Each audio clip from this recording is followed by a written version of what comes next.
작업 기억의 역량을 높여라. 박재원 전주 완산고등학교 교사. 우리나라 국민의 문해력이 우려할 수준으로 떨어졌다는 목소리가 이곳 저곳에서 나오며 사회적 관심 또한 뜨겁다. 특히 교사들은 코로나 사태가 시작된 이래 원격 수업으로 대면 학습 기회가 줄어들면서 글을 읽어도 이해하지 못하는 청소년들이 많아졌다고 말한다. 필자는 본 칼럼에서 3회에 걸쳐 문해력 저하 실태를 짚어보고 이를 개선할 해법을 모색하고자 한다. 제1편 한국인의 문해력은 나쁘다. 제2편 호기심을 끌어올리고 주의를 집중하라.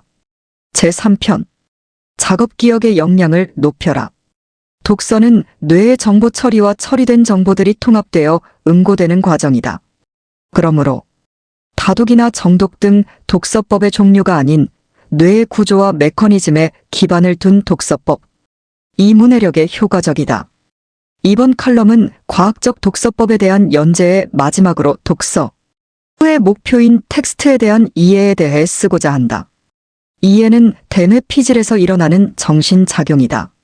책을 읽는 목적까지는 아니더라도 그 목표는 텍스트에 대한 이해이며 이해는 대뇌 피질에서 일어나는 정신작용이다.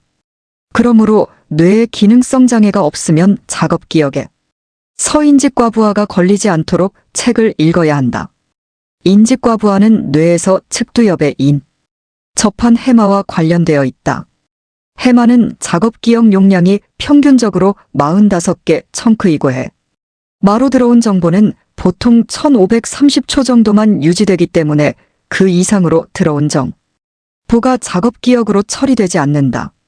즉 전두엽이 해마에 처리될 수 없을 정도로 많은 정보가 들어왔다고 신호를 보내면 해마는 덜 중요하다고 여긴 정보부터 즉시 폐기한다. 요컨대 그 누구라도 문해력을 높이려면 인지과부하를 피하면서 책을 읽어야 한다. 즉 문해력이 높은 사람은 그렇지 못한 사람에 비해 작업 기억이 효율적으로 작동한다고 보면 된다. 책을 읽을 때 뇌에서 일어나는 변화와 정보가 전달되는 과정을 자세하게 살펴보자.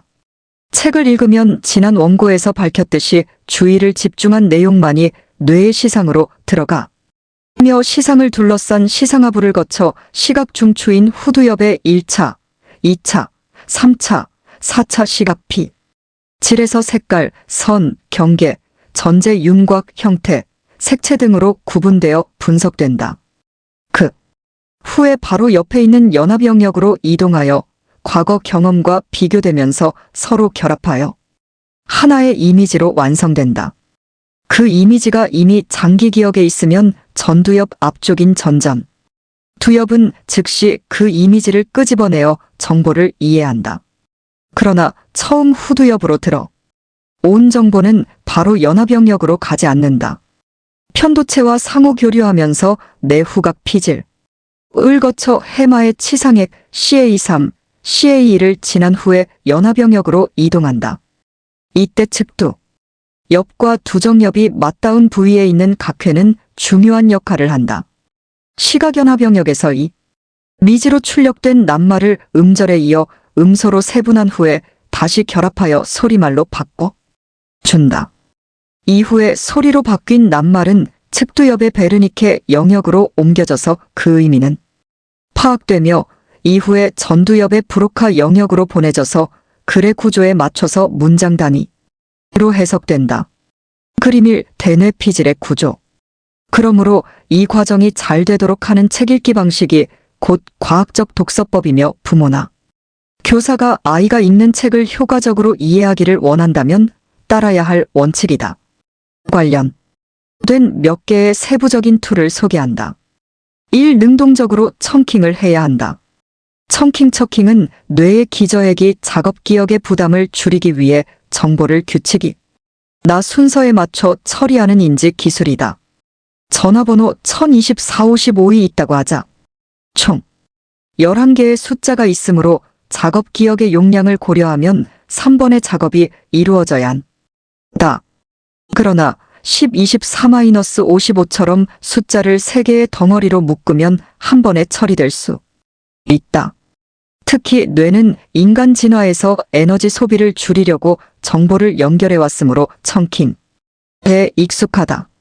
청킹의 특별한 유형으로 범주화인 조직화와 비범주화인 정교화가 있다. 조직화는 특정한 범주를 기준으로 여러 정보를 연결하여 묶어내는 기술이다. 예컨대 소, 책, 상, 사과, 소파, 체리, 사자, 말, 의자, 복숭아, 침대라는 10개 단어를 사과, 체리, 복숭. 아는 과일, 소사자, 말은 동물, 책상, 의자, 침대는 가구로 묶는다. 정교화는 정보의 미간에 밀접하든 무관하든 범주를 쓰지 않고 기존의 정보에 새로운 정보를 연결하는 기술이다. 예컨대 애너버서리를 결혼 20주년과 연결하여 벌써 결혼 20주년이 되었구나 라고 기억하거나 낙타와 사과를 연결하여 낙타는 사과를 먹는다 라고 하거나 태양위성의 이름을 첫머리 글자인 수금지 화목 토천해성으로 연결하여 기억한다. 책을 읽을 때 청킹은 문장에서 몇 개의 어절을 묶어 읽는 방식으로 볼 수 있다. 물론 모든 독자가 청킹으로 책을 읽어야 하는 것은 아니다. 예를 들어 초등학교 23학년 시기에 청킹을 따를지에 대한 논란이 있다. 전북의 한 초등학교에 재직 중인 홍인 제 교장은 2015 국가교육과정에 따라 교육부가 발간한 교과서 편성을 비판한다. 즉, 아이들은 의미 단위가 아닌 어절 단위에 띄어 읽기를 재미있어 하는데 아이의 언어 발달과 사용 실태를 모르는 저자에 의해 교과서는 띄어 읽기를 의미 단위로 가르치고 배우도록 되어 있다라고 비판한다.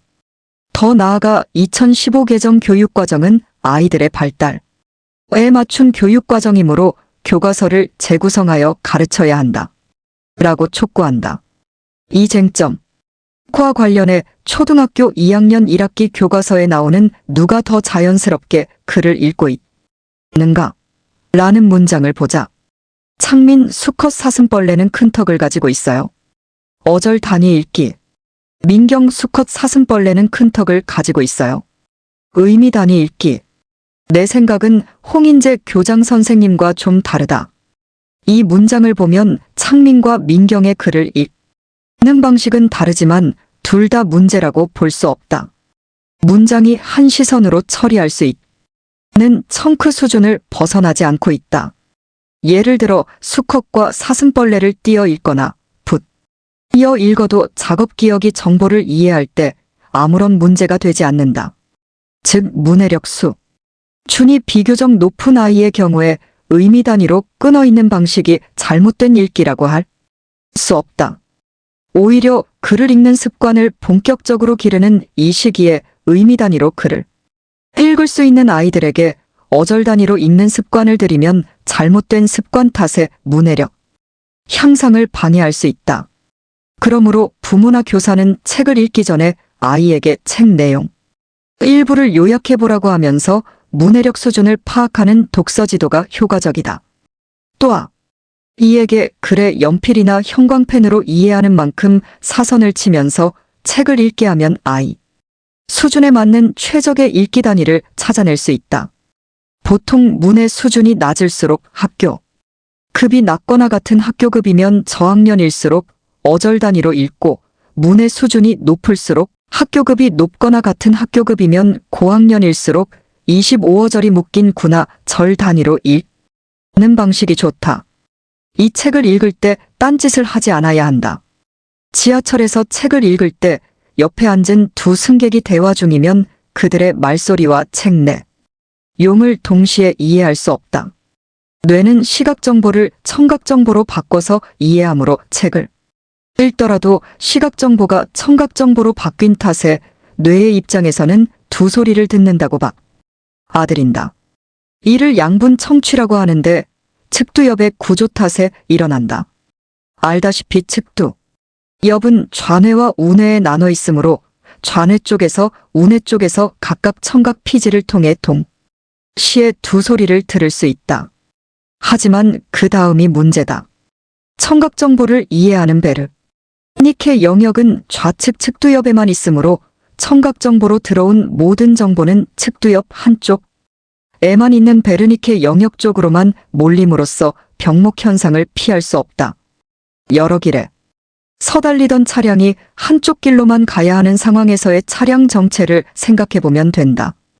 이 문제를 전두엽 좌측 부위에 있는 하전두회가 해결한다.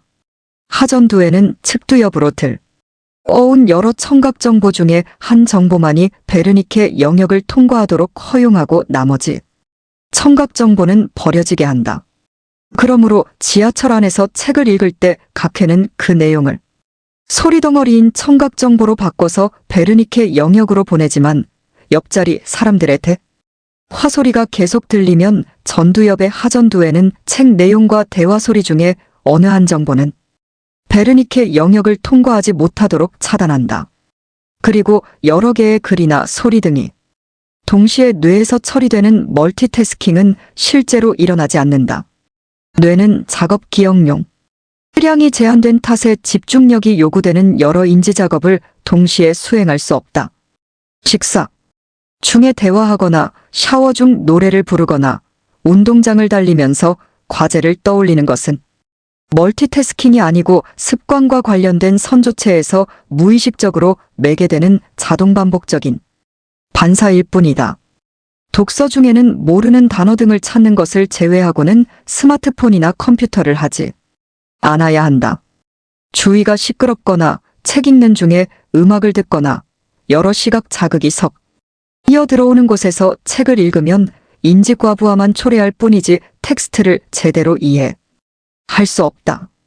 그러므로 책을 읽을 때 조용한 곳에서 차분하게 책을 읽으면서 뇌가 차적으로 책 내용을 이해하도록 하는 방법이 문해력 향상에 효과적이다.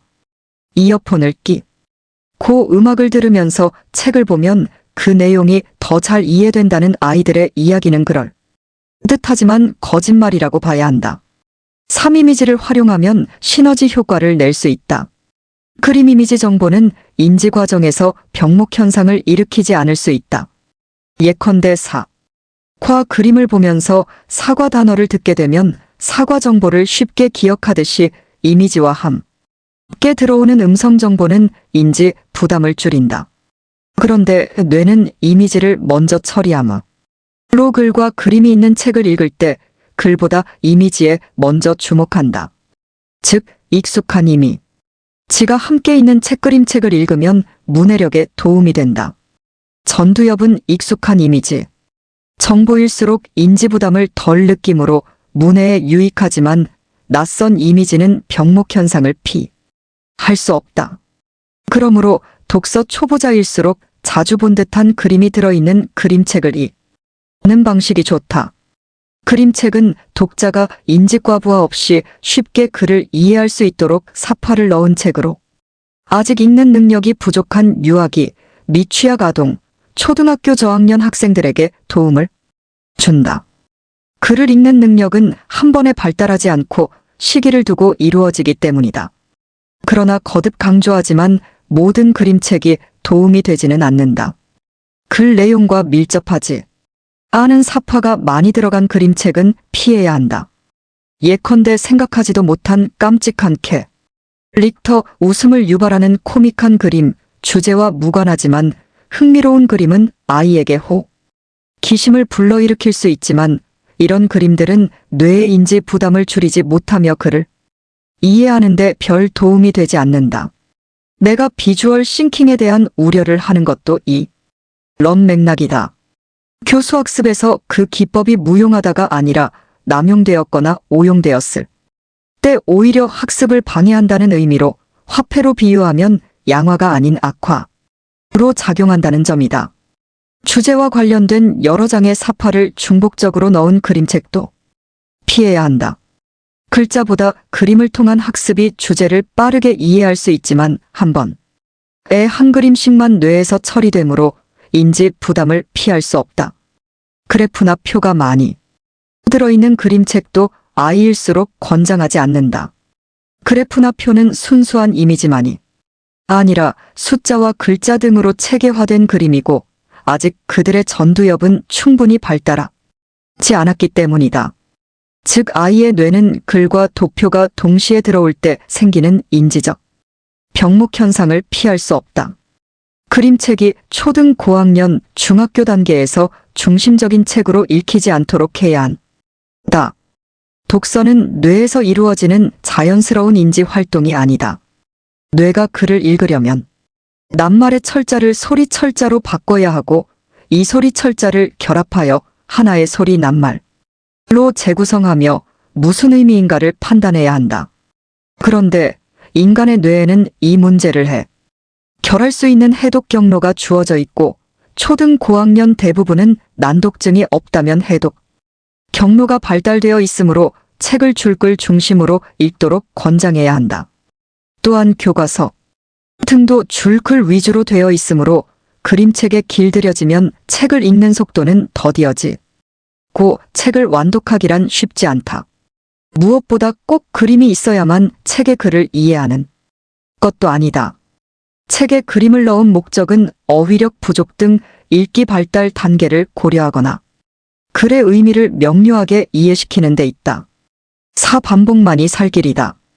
해마는 작업 기억의 중추이며 생존에 필요한 정보만을 처리하여 장기 기억으로 이전하는데 같은 정보나 비슷한 정보를 반복하면 우선 처리해야 할 정보라고 인식한다. 그러므로 반복하여 책을 읽어야만 작업 기억의 인지 부담을 줄일 수 있다. 뇌과학에서 정보를 반복하는 행위를 시열리허설이라고 하며 기계적 시연과 부호화 시연이 있다. 기계적 시연은 단순 암기이다. 이 방법으로 정보를 기억할 수 있지만 정보의 바다라는 전체 흐름 속에서 기억되지 않으므로 오래 기억할 수 없다. 예를 들어 자전거 타기 등 절차적 지식이나 단순 정보인 국어의 자모, 화학기호, 구단 등의 이해에는 효과적이지만 추상적 개념, 단어, 복합적 아이디어 등의 이해에는 효과적이지 않다. 부호화 시연은 새로운 정보를 장기 기억에 있는 기존의 정보에 연결하거나 연합하는 방식으로 적극적으로 채택하고 적용해야 할 인지기술이다. 우리는 얼핏 보기에 뇌에 정보가 들어오면 무작위로 받아들이고 순서대로 처리한다고 생각한다. 하지만 뇌는 끊임없이 새로운 정보와 기존 정보 간의 연관성을 찾아내려고 노력한다. 더 나아가 이전에 형성된 패턴으로 새 정보가 어떤 패턴을 만들지도 예측한다. 그 이유는 뇌는 효율성을 추구하기 때문이다. 적은 에너지로 생존에 적합한 최적의 행동을 이끌어내려고 한다. 그러므로 새로운 정보로부터 어떤 패턴도 발견하지 못하거나 예측할 수 없으면 쓸모없는 정보로 취급해버린다. 부호화에는 조직화, 정교화, 심상 형성, 청킹, 자기 참조법, 기억술 등이 있다. 조직화는 정보를 범주로 묶는 것으로 도표, 개념도, 위계도 작성하기 등이 있다. 정교화는 새로운 정보를 기존 지식과 연결하는 것으로 요약, 노트 필기, 유추나 사례, 제시 등이 있다. 심상 형성은 정보를 시각적 이미지로 바꾸는 것이다. 전쟁의 참상을 고발하는 책을 시체와 피가 어지럽게 널려있는 전쟁 영화를 상상하며 읽는 것이다. 청킹은 정보를 쪼개서 일정 한 틀로 묶는 것이다. 자기 참조법은 정보를 개인의 경험에 연관지어 생각하는 것이다. 환율 관련 책을 읽는다면 우리나라가 외환위기를 겪던 1997년에 자녀의 학비나 생활비를 해외로 송금했던 기억을 떠올리는 것이다. 기억술은 책을 반복적으로 읽을 때 여러 가지의 기억 보조 도구를 사용하는 것이다. 약문법은 문장을 임의로 만들어 학생들이 각 단어를 보고 암기 내용이 떠오르게 하는 것이다.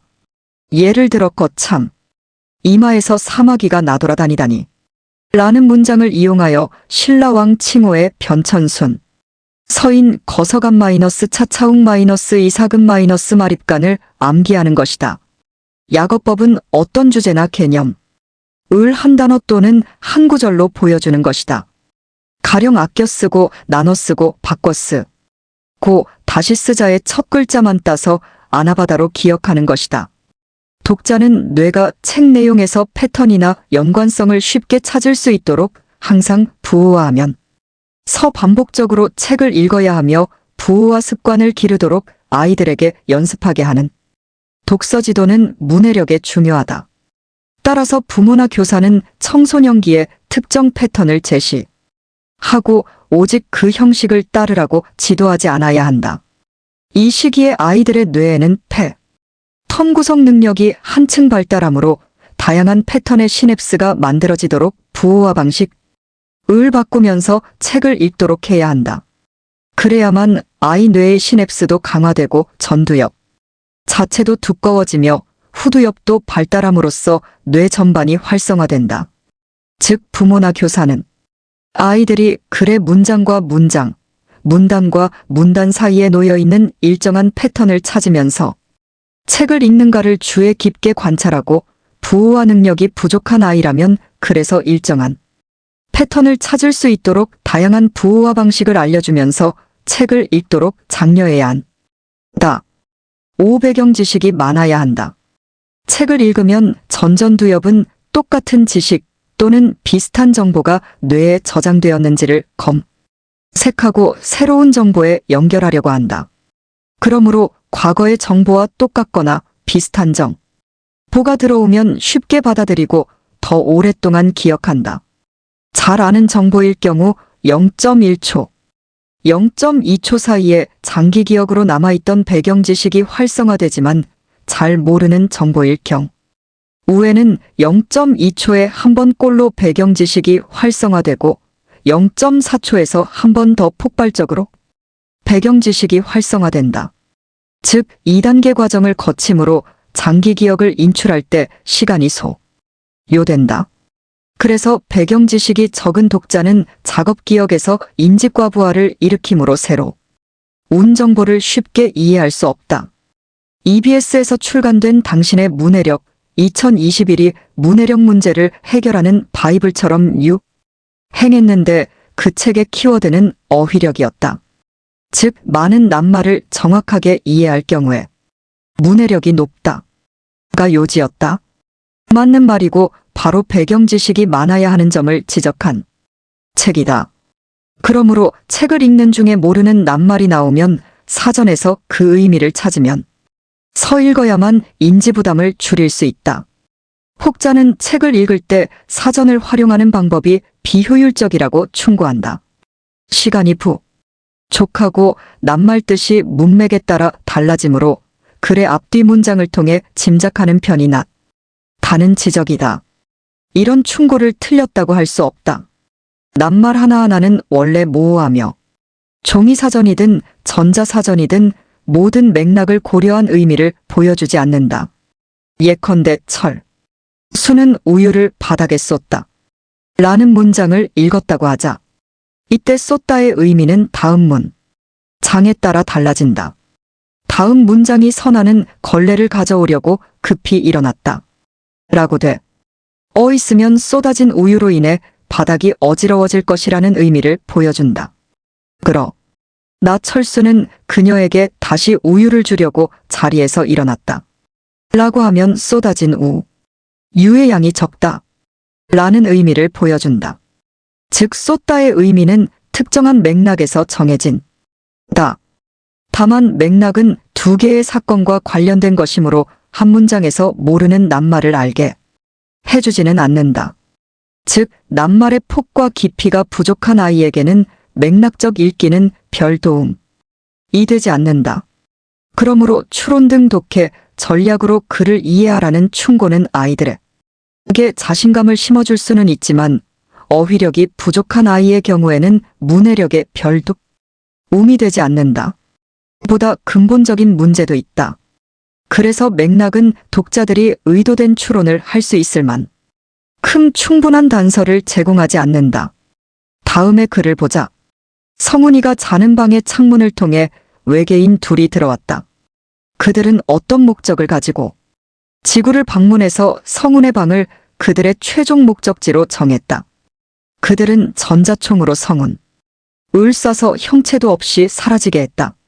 그리고 그들이 원하는 여러 가지 조사를 얼마 동안 하고 그곳을 떠나려고 하다가 어떤 이유인지 모르지만 다시 성운을 살리기로 했다. 이미 성운이는 존재하지 않기 때문에 그들은 목욕탕으로 가서 수도꼭지를 통해 물을 받아 충분한 양의 탄소를 추출하고 그것으로 다시 성운을 재구성하여 살려낸 후에 지구를 떠났다. 다음 날 성운이는 아무 일도 없었다는 듯이 잠에서 깨어나 일상생활을 한다. 이 글은 외계인이 전자총으로 성운을 죽였지만 물리적으로 완벽하게 재구성하여 성운이를 다시 살아나게 했다는 내용이다. 그러나 독자들이 문장과 문장의 의미를 결하는 문맥을 통해 이 글을 읽었다고 해서 모든 독자가 글쓴이의 의도를 이해할 수 있지 않다.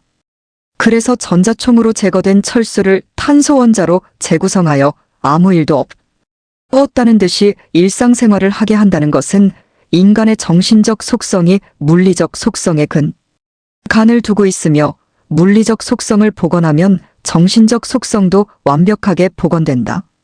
라는 가정이 숨어 있다.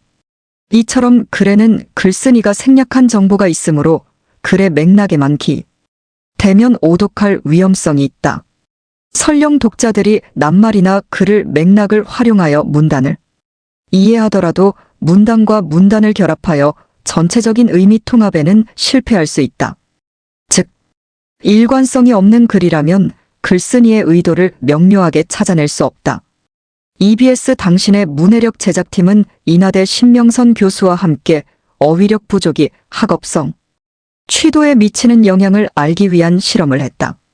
실험 대상은 중학교 3학년 학생들로 서 제작진은 글을 읽다가 모르거나 부적절한 단어를 읽을 때 어떤 반응을 보이는지를 관찰했다.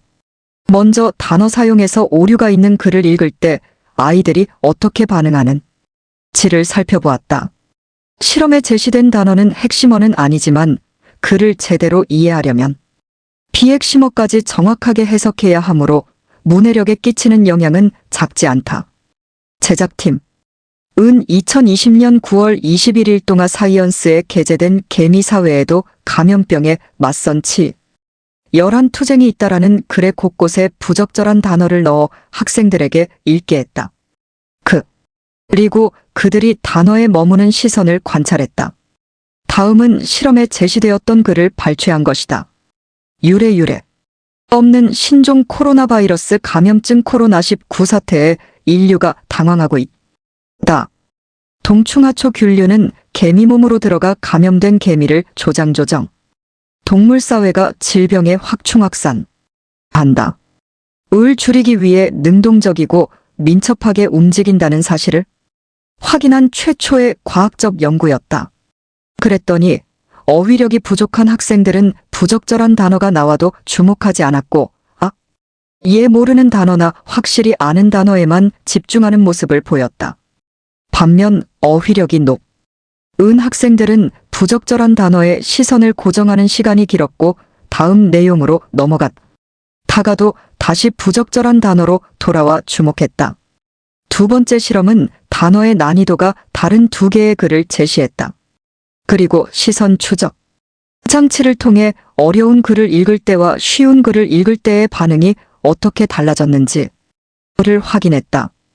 예컨대 기름기가 많은 음식이라고 표현한 글과 지방질을 다량 함유한 식품이라고 표현한 글은 같은 의미이지만 어휘의 난이도에 차이가 있다. 실험에서 휘력 점수가 낮은 아이들은 쉬운 어휘들로 이루어진 글은 끝까지 잘 읽어갔다. 나 3패와 같은 한자어 등 어려운 단어가 나타나자 시선이 흔들리기 시작했고 읽다가 멈추기를 반복하면서 결국은 끝까지 읽지 못하였다. 반면에 평소에 독서량이 많고 어휘력 점수도 높은 아이들은 흔들림 없이 일정한 속도로 글을 읽어내려갔다. 나아가 쉬운 어휘보다 어려운 어휘로 된 글을 더 쉽게 이해했다고 대답하는 아이들까지 있었다.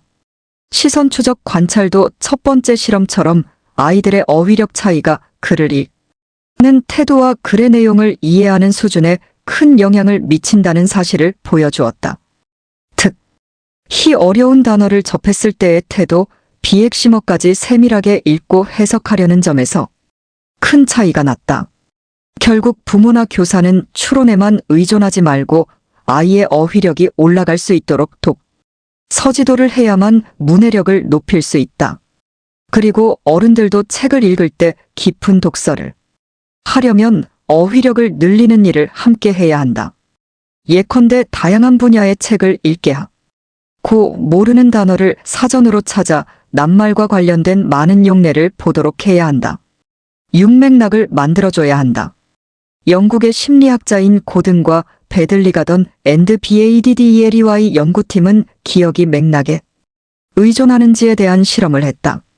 한 팀의 잠수부들에게 바닷속 유겜 깊이에서 자신들 이 제시한 단어 목록을 외울 것을 요청했다.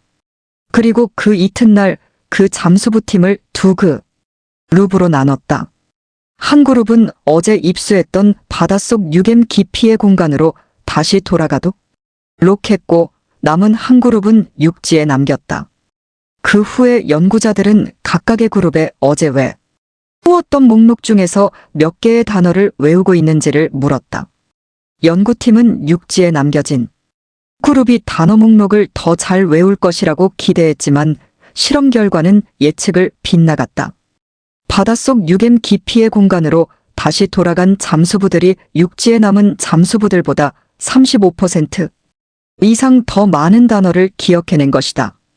잠수부들 모두가 바닷속에 들어갔던 날 그들 중 누구도 단어를 외울 때 푸른 바닷물, 화려한 색깔의 산호초, 열대어들에 집중할 것을 요청받지 않았다. 하지만 푸른 바닷물, 산호초, 열대어들에 대한 정보들이 미리 약속된 것처럼 모두 잠수부의 기억으로 들어갔던 것이다. 그래서 바닷속으로 다시들 어간 잠수부들이 육지에 남은 잠수부들보다 단어들을 장기 기억으로부터 불러내는데 훨씬 유리했다. 즉 외부 환경을 굳이 의식하지 않았어도 정보를 입력할 때와 인출할 때가 같았으므로 더 많은 단어를 떠올렸다. 영국 런던 대학교의 엘리노어 맥과이어 박사는 런던 택시 운전사들의 뇌구조를 기공명 영상 MRI로 살펴봤다. 런던에서 택시 운전사를 하려면 수천 개의 장소를 매지 않고 찾는 훈련을 한 후 시험을 통과해야 하므로 약 2년 동안 길찾기 훈련을 한다고 한다. 그런데 이런 택시 운전사들의 해마 뒷부분이 일반인보다 더 커져 있었다. 특히 운전 경력이 긴 운전사일수록 길찾기 훈련으로 뇌세포가 그만큼 늘어나서 더욱 컸다. 공허응시라는 현상도 공감과 기억이 밀접한 관계임을 보여준다. 피실험, 차에게 자전거, 금관악기, 뱀 등 여러 개의 이미지가 사방에 흩어져 있는 화면을 보여준 후에 이미지를 모두 없애고 텅 빈 화면을 보여주며 다음의 질문을 하는 실험을 했다. 뱀은 어떤 색이었나요? 그랬더니 모든 피실험자는 이미지가 사라졌는데도 텅 빈 화면의 오른쪽 아랫부분으로 시선을 이동시켰다. 즉 해마는 뱀 이미지가 놓였던 위치를 함께 기억한 것이다. 기억이 맥락에 의존하는 까닭은 기억이 만들어지는 해마의 특성 탓이다. 해마는 단 치들어온 구체적인 정보만 처리하지 않는다. 즉 텍스트 내부의 정보만 기억하지 않고 위치를 파악하는 장소 세포로 가득 차 있으므로 주변 환경과 자기 위치 정보를 저장한다. 예컨대 우리는 어떤 곳을 찾아갈 때 종종 주변을 보고 눈에 띄는 물체나 지형을 통해 길을 찾는다. 그러다가 익숙해지면 해마가 그 길을 저장해 놓는 탓에 이런 지표에 의존하지 않고서도 목적지에 도달한다. 책을 읽을 때 기억이 맥락에 의존하는 구조를 활용하면 인지 부담을 줄일 수 있다. 즉 공간의 기억을 끄집어내거나 예측에 미치는 영향을 고려하여 책을 읽으면 그 내용을 신속하게 장기 기억으로 옮길 수 있다. 예컨대 공부방이든 도서관이든 교실이든 한 곳을 정해놓고 그 자리에서 계속 책을 읽는다. 또한 목차는 책의 내용이 어떤 방식으로 전개될지를 예측하라는 저자의 암시이고 장기 기억에서 비슷한 틀을 끌어낼 준비하라는 워밍업으로 볼 수 있으므로 목차를 기억한 후에 책을 읽으면 앞으로 전개될 글의 구성을 예측할 수 있으므로 인지 부담을 줄일 수 있다. 다만 한 곳에서만 책을 읽으면 낯선 공간에서 책을 읽을 때 기억을 끄집어내는 일은 어려울 수 있다. 그러므로 장기 기억에 저장된 어휘 등 배경 지식을 쉽게 떠올리도록 다양한 공간에서 책을 읽어야 한다. 맥락을 넓힐 더 중요한 이유가 있다.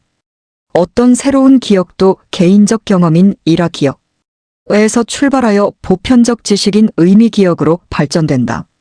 그러므로 다양한 경험을 할수록 개념적 지식이 만들어지므로 지식의 전이에 유용하다. 예컨대 도서관에서만 책을 읽던 아이는 책은 꼭 도서관에서만 읽는 텍스트로 기억할 수 있다. 그러므로 집이나 학교에서 책을 읽으라고 하면 동기가 잘 유발되지 않을 수 있다. 또한 책과 관련된 시험을 치르더라도 도서관 이외의 장소에서는 좋은 성취도를 기대할 수 없다. 하지만 집, 도서관, 학교 등에서 번갈아가며 읽는 학생은 세계의 일화 기억이 형성되므로 책은 어떤 곳에서나 읽을 수 있는 텍스트로 받아들이게 된다. 7시간 간격을 두고 읽어야 한다. 망각곡선을 발견한 헤르만 에빙하우스 어먼 EBBINGHAUS는 얼마나 빨리 잊어버리는가에만 관심이 있지 않았다. 어떻게 해야 사물을 오랫동안 기억하는지도 알고 싶어 했다. 이를 위해 서로 다른 간격을 정해 여러 단어를 외우면서 망각곡선에 미치는 영향을 측정했다. 그러다가 학습 시간을 짜는 방식과 기억력 사이의 관계를 발견했다. 그림 2 에빙하우스 망각곡선. 구체적으로 설명하면 이렇다. 한 번에 오랜 시간을 들여 학습하는 방식은 짧은 기간 동안 기억력을 높였다. 그러나 어김없이 망각곡선이 곧장 나타났다. 반면에 몰아서 학습하지 않고 학습 시간을 나누는 분산학습을 했더니 더 오랫동안 기억할 수 있었다. 요컨대 분산학습이 집중학습보다 기억에 더 효과적이었다. 더 나아가 시간 간격을 정하게 하는 방식보다 반복하는 횟수가 늘어날 때마다 학습 간격을 길게 하는 방식이 더 높은 회상률을 보였다. 그러나 보편적이고 절대적인 학습 간격의 수나 각각의 시간 등은 없으며 상황에 따라 늘 바뀔 수 있다. 다만 어떤 기술이든지 간의 고도의 숙련이 목표라면 처음 계획한 시간 간격보다 훨씬 더 많은 휴식 시간이 필요할 수 있다. 분산학습이 기억에 뛰어난 효과를 보이는 것에는 원인이 있다. 한 곳에서 긴 시간 동안 학습할 때는 변하지 않는 하나의 맥락에서만 이루어진다. 오직 하나의 탁자, 나의 공간에서 나는 냄새, 소음, 그리고 신체적 감각에만 묶인다. 그러나 시간 간격을 두면 공간 등 맥락이 달라지므로 더 깊고 참신한 의미 기억들이 형성되며 결과적으로 더 쉽게 기억을 끄집어낸다. 꼭 잊지 말아야 해서 다시 강조하고자 한다. 뇌가 기억을 깊게 하는 방법은 반복적으로 기억을 끄집어내는 방식밖에 없다. 라는 점이다. 뇌는 반복을 특정한 정보를 빈번하게 사용하겠다는 신호로 받아들이고 망각 대신에 보유를 우선순위로 받아들인다. 그러므로 분산학습으로 장기 기억에서 반복적으로 정보를 끌어내게 되면 기억은 더욱 단단하게 고정된다. 반면에 분산학습을 하지 않으면 다른 정보로 인한 간섭에 취약해지고 필요할 때 끄집어내기도 어려워지는 탓에 새로 운 정보는 기억되었더라도 쉽게 망각될 뿐이다. 결국 독자는 한 번에 끝까지 책을 읽기보다 소주제가 들어있는 내용 문단, 즉 단위로 읽을 범위를 나눈 후에 도서관, 집, 교실 등 장소를 바꿔가며 시간 간격을 두고 반복적으로 읽으면 오랫동안 책 내용을 기억할 수 있다. 그래야만 작업 기억의 인지 부담은 줄어드는 탓에 정보 처리에는 빨라지며 장기 기억으로 저장되는 배경 지식 또한 늘어남으로써 문해력은 높아진다. 책을 읽는 목적은 후마니타스 HUMANITAS를 기르기 위해서이다. 문해력에 대한 칼럼 연재를 마치면서 독서의 목적, 곧 문해력을 높여야 하는 이유를 덧붙이고자 한다. 책을 왜 읽어야 하는 것일까? 책을 왜 과학적 독서법으로 읽어야 할까? 문해력이 왜 중요할까? 디지털 세상, 속도의 시대에 인터넷이나 AI 등으로 정보를 검색하지 않고 책을 읽겠다고 고집하는 사람은 어쩌면 바보라고 볼 수 있지 않을까? 나는 그 답을 로마 철학자이자 라틴어 작가인 마르쿠스 툴리우스 키케로마커스 털리이스 시서로에서 찾고자 한다. 즉 책을 읽는 목적은 그가 말했듯이 인간에 대한 진심 어린 호의인 후마니타스 HUMANITAS를 기르기 위해서이다. 라고 생각한다. 한 자신에서 벗어나 위대한 인간으로 변신하기 위해 세속적인 즐거움을 추구하면서 또 새로운 문명을 상상하기 위해 타인을 배려하고 공감하는 인간으로 성장하려면 책을 읽고 문해력을 높여야 한다. 그래야만 우리는 인간다움을 잊지 않고 서로 대접하고 대접받는 차별 없는 세상으로 한 걸음 더 나아갈 수 있다.